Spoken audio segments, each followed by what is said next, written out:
Previously, when we created hello world 5.aspx, let us open the file.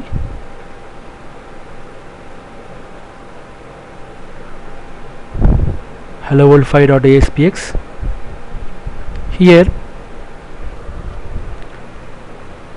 we have used select tag, input tag and span tag. They were declared using id and run at equal to server. Button was declared using run at equal to server, and span was declared using id and run at equal to server. Select tag, input tag and span tag, all these are HTML tags, simple HTML tags converted into web server controls. They became web server controls just because we have written run at equal to server. So all web server controls are converted into objects. They exist as an object on the server, and they render themselves in the browser by sending the corresponding HTML. Since these are simple HTML controls converted to web server controls by using run at equal to server, the names of the controls and properties of the controls, attributes of the controls are different from the controls available in Windows programming in C#. So it becomes very difficult to remember the names, properties and attributes. To make life easy further, what Microsoft has done is it has created a separate set of controls called ASP.NET Web Server Controls. They are not ordinary web server controls, they are ASP.NET Web Server Controls. What is the advantage of ASP.NET Web Server Controls is they have same name as the control that we made use of in Windows programming in C#, and they have same properties. And a single ASP.NET Web Server control can generate a complex control in the browser, whereas to create a complex control using HTML controls, it is very difficult. And ASP.NET Web Server controls have similar names and properties also. So let us rewrite the same file but using ASP.NET Web Server Controls. So what are the changes that you have to do? Remove this combo box, remove this button, remove this span tag. So I have removed it.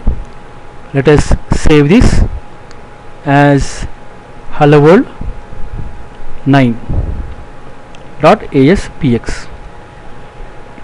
So to create a combo box in ASP.NET using web server controls,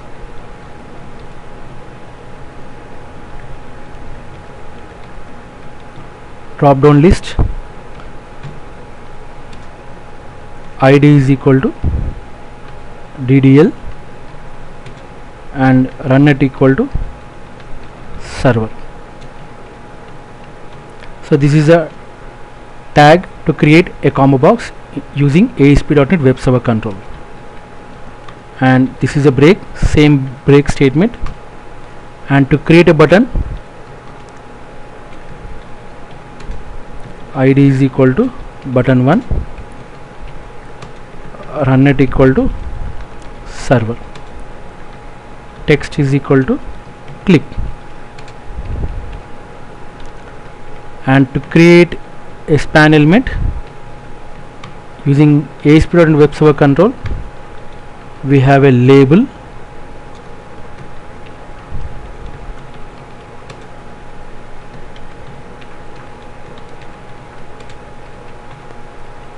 so these are the three tags to create a combo box, a button and a label using ASP.NET Web Server Controls.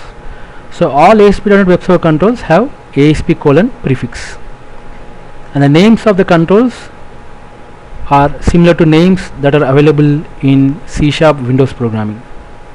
So it is easy for us to remember. Now let us add some items to the combo box, that is drop down list. Let us save this first.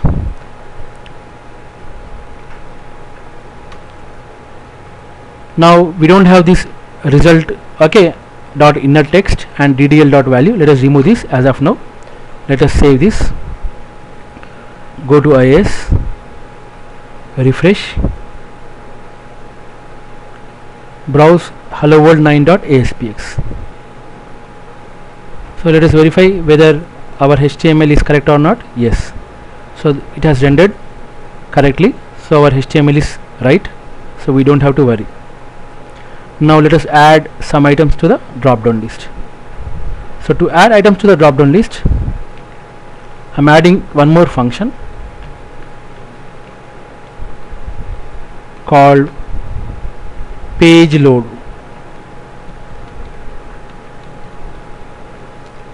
So this is very important function. This function is executed each and every time whenever the page is loaded, whether because of the first request or whether because of post back. Post back occurs when the page is refreshed, when you click a button. So the syntax is similar to button click event handler, but the function name is unique. It should have only page load. Page and load keyword should be separated by underscore, and the parameters is also same. Now since whenever the page is loaded, this function is invoked. Now what I want to do is I want to initialize drop down list inside this function. So what is the ID of the drop down list? ID of the drop down list is ddl dot items dot add of abc. So to add items into the drop down list, I'm adding some 3 items. Let us save this. So page load is executed when the page is loaded. Now these 3 items will be added to the drop down list. Previously there were no items in the drop down list. Now let us run the previous file first. So here it is hello world 9. It is refreshed automatically and the items are added to the drop down list. So now these are, see here, I clicked the button multiple times. So when I click the button multiple times, each and every time the page load is added, page load is executed, and it is adding the same items repeatedly to the combo box. So this is what is happening behind the screen. So page load is executed each and every time whenever the page is loaded, either because of the first request or because of post back, which will happen when you click the button. So since these items are added repeatedly whenever we click the button, we want these items to be added only for the first time, only when the page is loaded for the first time. So to identify whether the page is loaded for the first time or due to post back, there is a keyword called is post back. So I'm closing add statements inside a condition. In the condition, I'm checking whether it is a post back or not. If it is post back, I will not add items. If it is not is post back, if it is for the first time, then I'm adding the items to the combo box. Only for the first time. So I'm adding items to the combo box only for the first time when the page is loaded. So this condition will become false when the post back takes place. So it won't go inside. Now save this. Go to IIS. Right click 9, hello world 9. So these are hello world 9 refreshed. Now see, there are only 3 items. Select one item, click the button. So no matter how many times you click, there will be only 3 items, whereas previously each and every time when the post back took place, it was adding the 3 items repeatedly.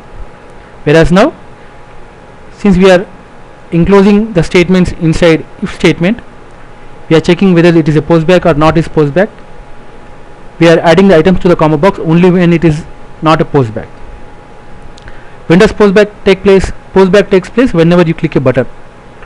Whenever you click a button, postback takes place. It is a default behavior of the button. Button by default causes postback. We'll see in depth about postback later, but remember that button will cause a postback. Now that the items are added to the combo box when the page is loaded, now let us retrieve the item that is selected by the user and display it in the label. ID of the label is what? Result. So result dot text. Previously in the span element we have made use of inner text because it was HTML web server control. Now since it is ASP.NET web server controls, we have similar properties. We have the same property, text property, common property. Now I have to retrieve the value from the drop down list. The ID of the drop down list is DDL. Previously in select tag, which had run at equal to server, we made use of value property. But since drop down list is a ASP.NET web server control, we can retrieve the item using selected item dot to string. So this will retrieve the item from the combo box, that is a drop down list, and assign it to the label. Let us verify this. Go to IS, refresh the virtual directory, right click hello world 9, select browse. So it is rendered properly. Let us select an item here, GHI. So click the button. So it is not executing the function. So what we have to do is we have to associate this function with the button. Previously in the input tag we made use of on server click to execute the function on the server. But since button is a ASP.NET web server control, since we are using ASP.NET web server control called button, here we have on click function, on click property. Specify the name of the function to the on click property.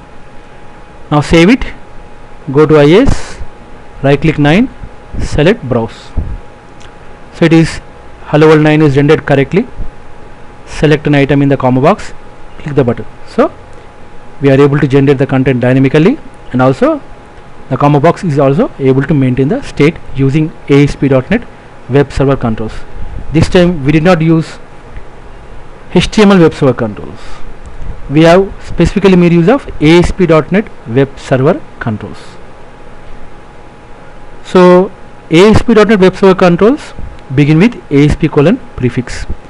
They have similar names that are available in C# Windows programming, and they have similar properties. And one more function that we have come across today is page load. Page load is a very important function in the lifetime of a web page.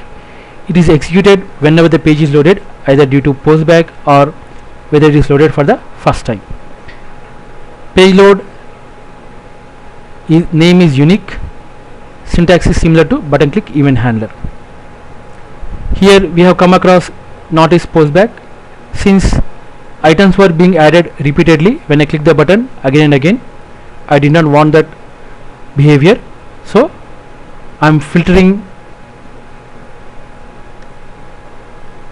and checking whether it is a postback or not.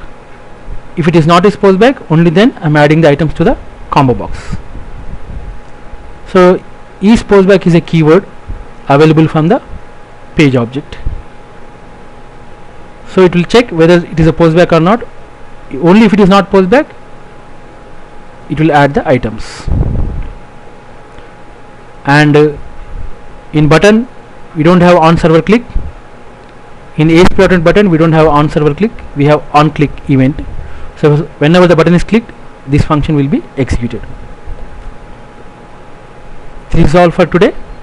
Thank you.